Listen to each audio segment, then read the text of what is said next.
మేము దావోస్ వెళ్ళినప్పుడు 2015లో ముఖ్యమంత్రి గారు మేము మా మిత్రుడు మా ఐఏఎస్ ఆఫీసర్ ఒక ఆయన అక్కడ సడన్ గా మేము తిరిగి రావాల్సిన సమయంలో దావోస్ లో వరల్డ్ ఎకనామిక్ ఫోరం వెళ్ళినప్పుడు ఆయన స్లిప్ అయ్యి ఫ్రాక్చర్ అయితే హడావిడిగా ఆయన అక్కడ ఉన్న హాస్పిటల్కి తీసుకెళ్ళారు. అక్కడ దావోస్ లో ఉన్న హాస్పిటల్ వెళ్తే ముఖ్యమంత్రి గారు వచ్చారు, చంద్రబాబు నాయుడు గారు వచ్చి అక్కడ డాక్టర్ గారిని అడిగారు, సూపరింటెండెంట్ అక్కడ హెడ్ ఆఫ్ ది హాస్పిటల్ మీరు ఇక్కడ మేము ప్రైవేట్ హాస్పిటల్ తీసుకెళ్తామండి, ఇది స్విట్జర్లాండ్ ప్రైవేట్ హాస్పిటల్ తీసుకెళ్తాము, బెస్ట్ ప్రైవేట్ హాస్పిటల్ ఎక్కడ ఉంది మాకు ఈ నమ్మకం లేదు. అడిగారు మీరు ప్రైవేటా గవర్నమెంటా అంటే పబ్లిక్ హాస్పిటల్ అంటే మాకు మేము ప్రైవేట్ హాస్పిటల్ తీసుకుంటే ఆయన షాక్ అయ్యాడు అనమాట.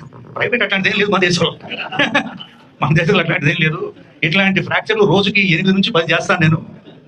మేము మాకంటే పెద్ద ఎక్స్పీరియన్స్ ఉన్న వాళ్ళు ఎవరు లేరు మాకు, ఎందుకంటే వాళ్ళంతా స్కీయింగ్ వచ్చి కింద పట్టి కాళ్ళు చేతులు కూడా కొట్టుకుంటూ ఉంటారు.